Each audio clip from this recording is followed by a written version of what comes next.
بسم اللہ الرحمن الرحیم۔ السلام علیکم ورحمۃ اللہ وبرکاتہ۔ آج کی یہ حدیث جمعے کے دن درود شریف کی کثرت۔ رسول اللہ صلی اللہ علیہ وآلہ وسلم نے ارشاد فرمایا، جمعے کا دن تمہارے دنوں میں افضل ترین دن ہے۔ اسی روز آدم علیہ السلام پیدا ہوئے، اسی روز ان کی روح قبض کی گئی، اسی روز سور پھونکا جائے گا، اسی روز چیخ ہوگی جس سے تمام انسان فوت ہو جائیں گے۔ لہٰذا جمعے کے دن مجھ پر کثرت سے درود بھیجا کرو، کیونکہ تمہارا درود مجھ پر پیش کیا جاتا ہے۔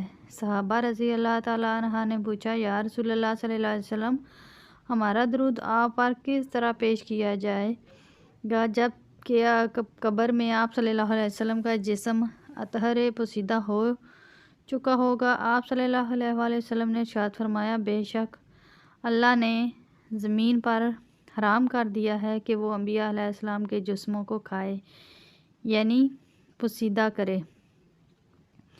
اگر ویڈیو اچھی لگی ہے تو اسے لائک کریں۔ مزید اس طرح کی ویڈیو دیکھنے کے لیے ہمارے چینل کو سبسکرائب کریں۔ جزاک اللہ۔ السلام علیکم ورحمۃ اللہ وبرکاتہ۔